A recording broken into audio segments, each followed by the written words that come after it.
So let's make a couple of big Fandom Empire related announcements, and let's talk about how the shape escapes the fire in Halloween Kills.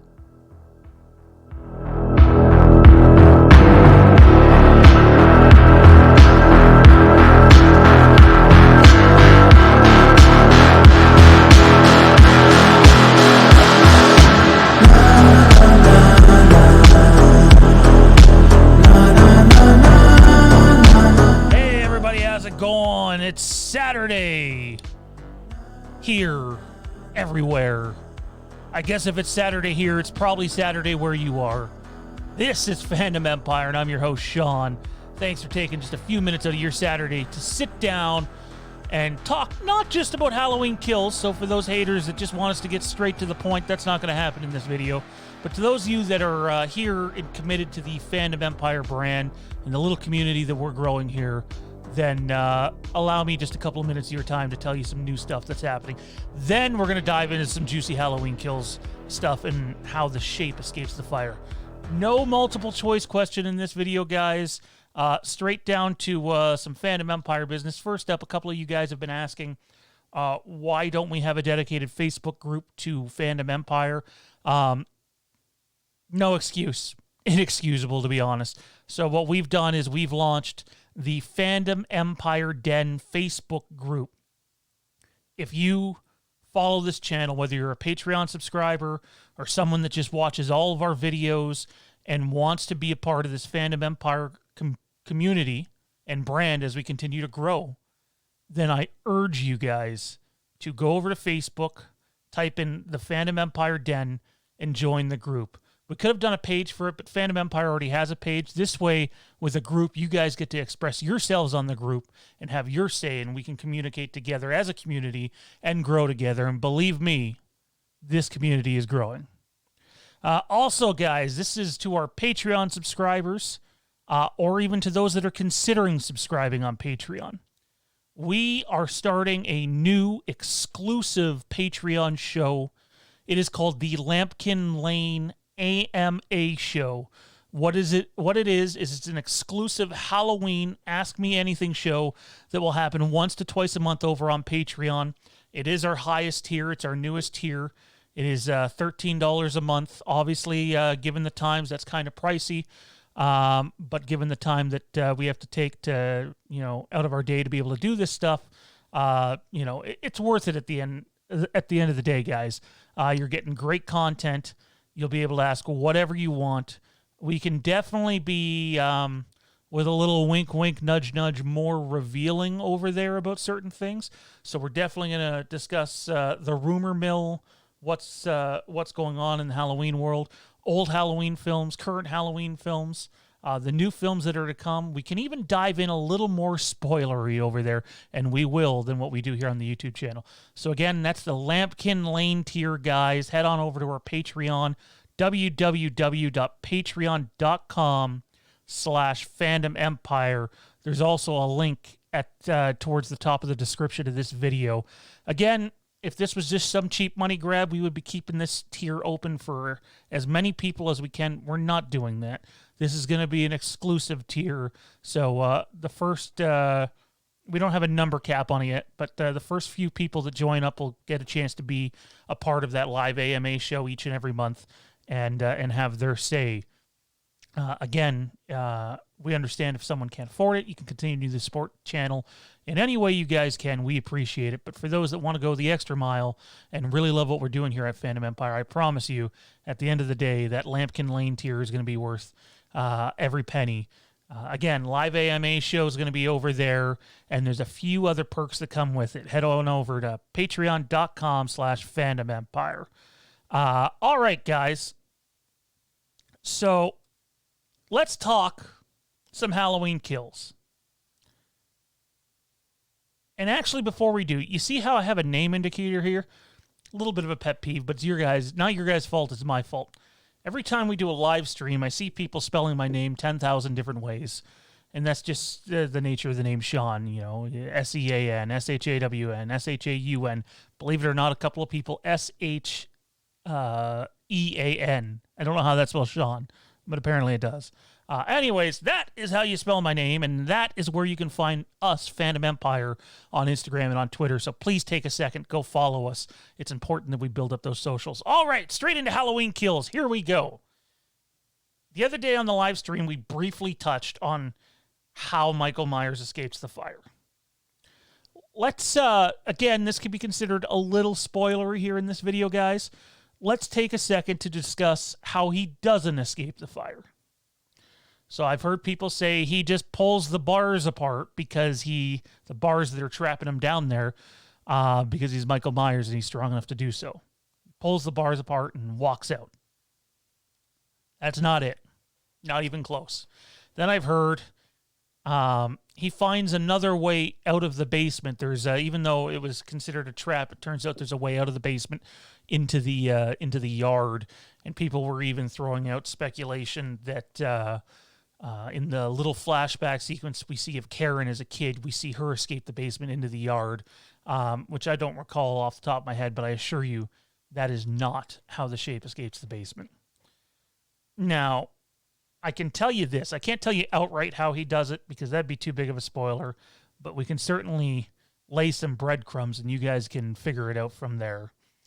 The number one thing to remember, and people seem to forget this, people just, think Michael Myers is this absent presence who's just not really there and sees things with tunnel vision, and that's just not the case at all. That's never been Michael Myers dating back to 1978. As messed up as Michael might be to do what he does, at the end of the day, Michael Myers is a fucking genius. There's a reason he plays with his victims before killing them sometimes. He is almost a master manipulator. And much in the case when it comes to escaping this fire, guys, because the house is definitely in flames, he's brilliant. He's not just, this mass serial killer who goes and inflicts pain. You have to be smart as fuck to think of what he does in order to survive in the fire and then to escape the fire. Just pure brilliance. So the fire escape, that whole sequence, which we spoke just a little bit about on the live stream. One of the things people complain about Halloween 2018 is there's not enough suspense in the movie. And I'm one of those people. I love the movie. I do. It's one of my favorite Halloween movies. But at the end of the day, it's lacking suspense.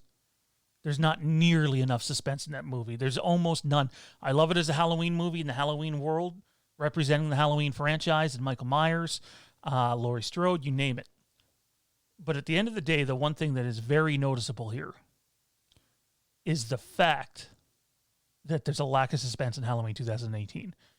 And in this sequence, the fire escape sequence, and it's not a spoiler that he escapes the fire. What did you think was going to happen? I know, there's people that nitpick over everything in the comment section. What did you think was going to happen? He burns alive and Allison becomes the killer? Like, clearly he escapes the fire. That's not a spoiler. But the fire escape sequence, the way it starts and what's going down, is full of suspense, guys. Like, there's more suspense at the beginning of that sequence than in the entire Halloween 2018 movie. That's not, exaggerating things or blowing things out of proportion. That's just fact. There is a ton of suspense at the beginning of this sequence. And eventually it opens the door for his escape, the suspense. There's something that happens during the suspense where mistakes are made, and it definitely leads to Michael escaping, the Shape escaping. And when the Shape escapes, we go from the suspense that has been built up during this just really, awesome visual and storytelling sequence that gives you the suspense that we were sorely lacking in the last movie. And then it's not suspense anymore at that point. I would describe it as all mayhem breaks loose. Like, it's just absolute mayhem. All hell breaks loose. And it becomes absolute mayhem, I should say. And, like, to the point where I would say there's going to be traditionalists, like people that like the shape only one way, maybe people that only like the first movie or the second movie that came out. And I don't mean Halloween 2018, I mean Halloween 2 from 1981. There's going to be some traditionalists that are just, they're not going to be overly thrilled with this sequence because they're traditionalists. And hey, that's their right. If you want to be a traditionalist, that's great. But if you want to have an open mind of what comes next, that's different. And what comes next, as I stated, is absolute mayhem. It's definitely a bit over the top in this scene. Michael Myers is just unstoppable. You know, he's the definition of, you know, death arriving at your door. And it's not just Michael Myers during this sequence that causes all mayhem to break loose. The way the sequence is shot on camera is not traditional to not just Halloween, but any horror movie. Now, that's not the whole sequence because you get some traditional shots in there, but they elected to go away while filming this, while filming the sequence that allows us to really feel like we are there ourselves as this is happening. And incredible creative choices. Again, traditionalists might not be happy, but if you have an open mind and are open to new things, you're going to love the way this plays off. I really do believe you will. Anyways, guys, again, fire sequence is something else. In my opinion, it's one of the two massive sequences in this movie. I would argue there's even a third one. But the fire sequence, I don't think is anything like anything we've ever seen before in a Halloween movie.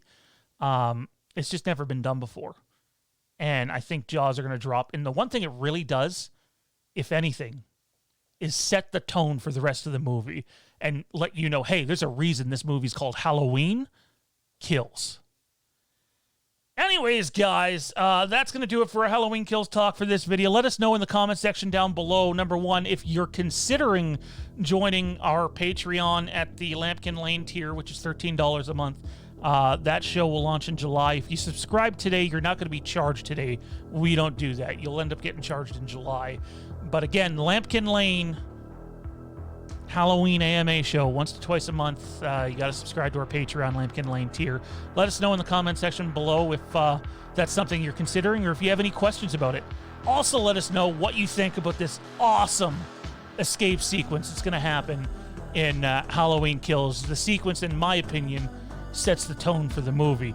And the interesting thing is I can tell you there's a sequence that happens before this sequence that also helps set the tone for the movie. It's definitely a multiple tone movie, and but again, it's really the fire sequence that straps you in and lets you know what you're geared up for. Big thank you to our two new moderators that will start this Friday. By the way, Friday's live streams will have an actual show title from now on, but we'll reveal that during the week. But big thank you to Frank Riker, who you might know from Dave McRae's channel, and Toronto Freddy. Those two are going to start off as our two main moderators. We're always looking for more moderators, staff members, website contributors. You can also check out the new Fandom Empire website. www.FandomEmpire.net will be updated very often with all cool new shit, news, rumors, you name it. Opinion pieces, blogs, we'll have everything over there. Also, guys, really important note here, the Camp Haddonfield podcast just launched. Our first episode, The Future of Halloween, is on Apple Podcasts, Google Podcasts, Spotify, and Anchor. Head on over there and listen to the half-an-hour debut of the Camp Haddonfield podcast and subscribe to stay up to date on all new episodes. We would appreciate the support from each and every one of you. Also, a reminder, head on over to the Facebook group, the Fandom Empire Den. If you love this channel at all, guys, and continue to watch, and I mean, our views are well over, thousands, and our comments are over hundreds most of the time. So we assume there's a group of you out there that love what we're doing. Head on over to the Fandom Empire Den Facebook group and join today. Also, check us out on Twitter at FandomEmpireNow, and check us out on Instagram, Fandom Empire Now, and the Camp Haddonfield podcast. And a big thank you to all of our Patreon subscribers. Some of them have already upgraded to the Lampkin Lane tier, which will, again, include our exclusive Halloween AMA each month, the Lampkin Lane AMA Show. Big thanks to Joey, Toronto Freddy, Joseph Morgan, Nick, Frank Riker, Timothy, James, Matt, Brianna, Kenny, Gary, Brian, Reno, Aaron, Jim, Left Hand Lewis, Chad, Greg, Matt, Marcus, and Mitchell. Big thank you to our ever-growing Patreon. Again, if you're considering growing our Patreon, whether it's the top tier, the Lampkin Lane tier, or just the entry tier, which is only $2, clearly people are continuing to join and obviously getting something from this. Hopefully you'll consider supporting the podcast in that way. Anyways, guys, that is going to do it for this video. Next week, we have a couple of videos coming for you guys. One's going to focus on a topic you might not like, Cameron Elam. We're going to dive into his character in Halloween Kills, and there's a lot more there than you might think. And we have the Halloween 6 editorial finally coming. That guy right there is coming, but hopefully not tonight. The Boogeyman is coming. Ciao.